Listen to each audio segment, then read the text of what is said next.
اعوذ باللہ من الشیطان الرجیم، بسم اللہ الرحمن الرحیم۔ جی ناظرین کرام، آج ہم شمائل ترمذی کا سبق نمبر 14 پڑھیں گے۔ یہ چونکہ تھوڑا سا طویل ہے، یہ باب ہے حضور اقدس صلی اللہ علیہ وسلم کی انگوٹھی مبارک کے بارے میں۔ چونکہ یہ باب تھوڑا سا طویل ہے اس لیے ہم اس کو 2 حصوں میں مکمل کریں گے۔ ناظرین، اگر آپ ہمارے چینل پر نئے ہیں تو ہمارے چینل کو سبسکرائب کریں اور بیل کا آئیکن ضرور دبا دیں تاکہ ہماری ہر نئی ویڈیو سب سے پہلے آپ کے پاس پہنچ سکے۔ اللہم صلی علی محمد وعلی آل محمد کما صلیت علی ابراہیم وعلی آل ابراہیم انک حمید مجید۔ اللہم بارک علی محمد وعلی آل محمد کما بارکت علی ابراہیم وعلی آل ابراہیم انک حمید مجید۔ اس باب میں امام ترمذی رحمۃ اللہ علیہ نے 8 احادیث ذکر فرمائی ہیں۔ حدیث نمبر 1۔ حدیث نمبر 1 کے ترجمہ کا مفہوم ہے، حضرت انس رضی اللہ تعالیٰ عنہ فرماتے ہیں کہ حضور اقدس صلی اللہ علیہ وآلہ وسلم کی انگوٹھی چاندی کی تھی اور اس کا نگینہ حبشی تھا۔ فائدہ: چاندی کی انگوٹھی جمہور کے نزدیک جائز ہے، باقی پیتل، لوہے وغیرہ کی حنفیہ کے نزدیک ناجائز ہے۔ حضور صلی اللہ علیہ وسلم نے ابتداً انگوٹھی نہیں بنوائی تھی، مگر جب معلوم ہوا کہ سلاطین عجم بغیر مہر کے خطوط کی قدر نہیں کرتے اور تبلیغی خطوط سلاطین کے پاس ارسال کرنے شروع فرمائے تو سن 6 یا 7 ہجری میں مہر بنوائی۔ اس میں علماء کے اقوال مختلف ہیں کہ انگوٹھی کا حکم کیا ہے۔ بعض علماء نے مطلقاً سنت فرمایا ہے، بعض علماء نے غیر سلطان اور قاضی کے لیے مکروہ بتلایا ہے۔ علماء حنفیہ کی تحقیق شامی کے قول کے موافق یہ ہے کہ بادشاہ، قاضی، متولی وغیرہ غرض جن کو مہر کی ضرورت پڑتی ہو ان کے لیے تو سنت ہے، اور ان کے علاوہ دوسروں کے لیے جائز تو ہے لیکن ترک کرنا افضل ہے۔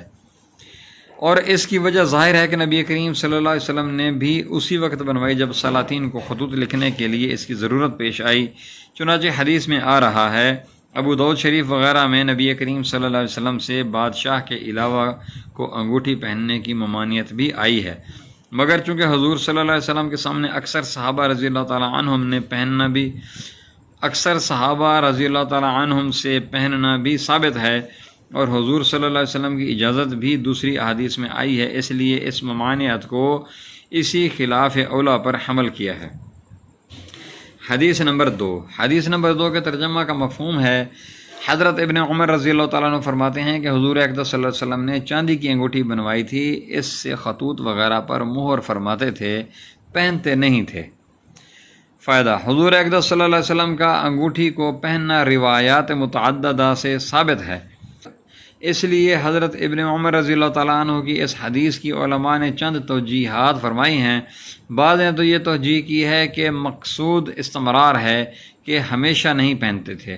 بعض کی رائے ہے کہ حضور صلی اللہ علیہ وسلم کی 2 انگوٹھیاں تھیں، ایک مہر والی، اس کو مہر کے کام میں لاتے تھے اور پہنتے نہیں تھے، دوسری پہننے کے لیے استعمال میں لاتے۔ ایسے ہی اور بھی مختلف طریق سے جمع کیا گیا ہے، لیکن بندہ کے نزدیک اولا یہی ہے کہ ہر وقت اس کو نہیں پہنتے تھے۔ ایک حدیث میں آیا ہے کہ ایک مرتبہ نبی کریم صلی اللہ علیہ وسلم نماز پڑھ رہے تھے کہ دائیں ہاتھ میں انگوٹھی تھی، نماز میں اس پر نگاہ پڑ گئی تو اس کے بعد سے پہننا چھوڑ دیا تھا۔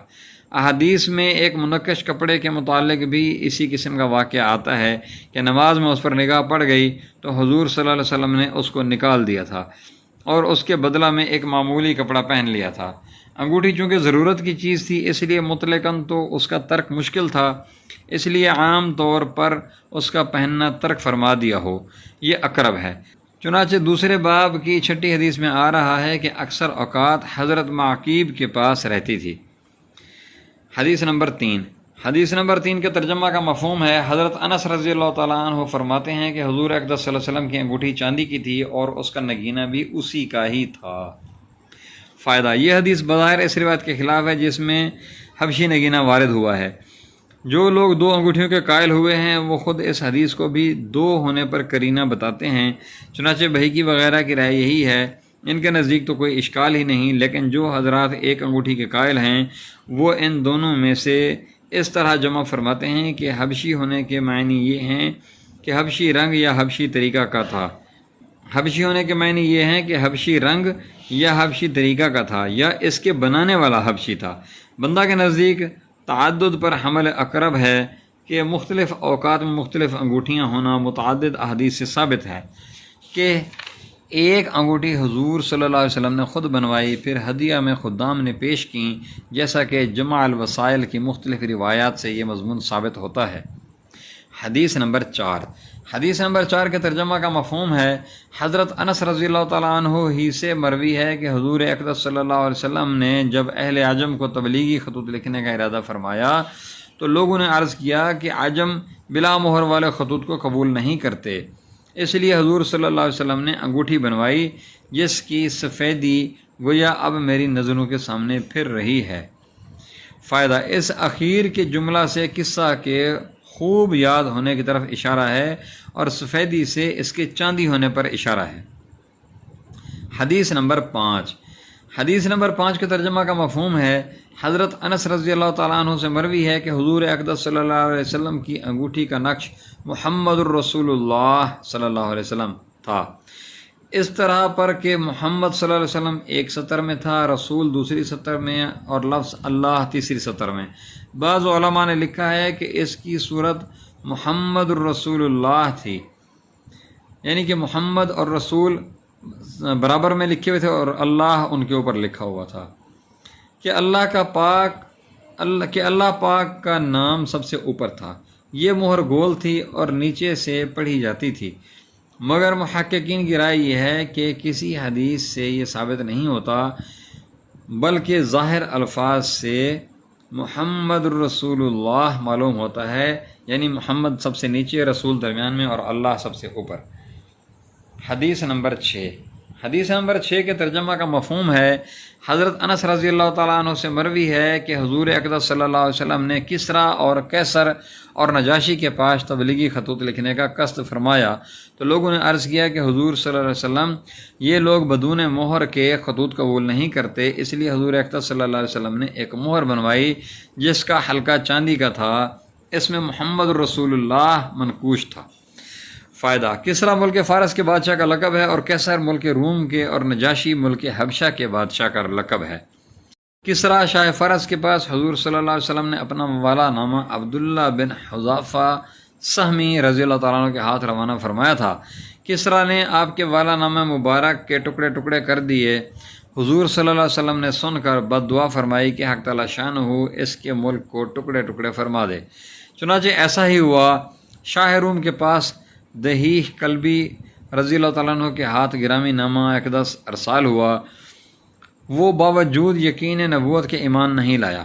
نجاشی شاہ حبشہ کے پاس عمر بن امیہ زمری رضی اللہ تعالیٰ عنہ کے ہاتھ خط بھیجا، جیسا کہ مواہب الدنیا وغیرہ سے معلوم ہوتا ہے۔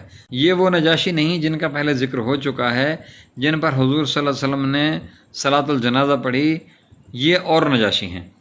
ان کے اسلام کا حال جیسا کہ ملا علی قاری نے لکھا ہے معلوم نہیں ہوا۔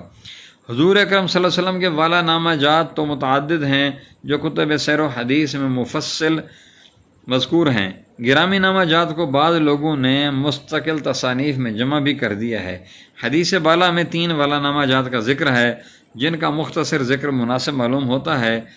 ایک والا نامہ کسریٰ کے نام ہے، فارس کے ہر بادشاہ کا لقب کسریٰ ہے، جو بھی ہو اس کسریٰ کا نام پرویز تھا جو نوشیروان کا پوتا تھا۔ والا نامہ کا مضمون حسب ذیل ہے، جس کا ترجمہ ہے، بسم اللہ الرحمن الرحیم، اللہ کے رسول محمد صلی اللہ علیہ وسلم کی طرف سے کسریٰ کے نام جو فارس کا بڑا اور سردار ہے۔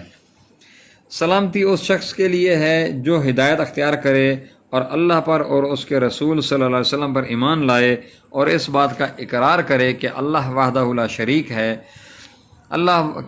اس بات کا اقرار کرے کہ اللہ وحدہ لا شریک کے سوا کوئی معبود نہیں اور محمد صلی اللہ علیہ وسلم اس کے بندے اور رسول ہیں۔ میں تجھ کو اللہ کی پکار یعنی کلمہ کی دعوت دیتا ہوں، اس لیے کہ میں اللہ کا وہ رسول ہوں جو تمام جہان کی طرف اس لیے بھیجا گیا ہے کہ ان لوگوں کو ڈرائے جن کے دل زندہ ہیں، یعنی ان میں کچھ عقل ہے کہ بے عقل آدمی بمنزلہ مردہ کے ہے، اور تاکہ اللہ کی حجت کافروں پر پوری ہو جائے اور کل قیامت میں یہ کہنے کا موقع نہ ملے کہ ہم کو علم نہ ہو سکا۔ تو اسلام لے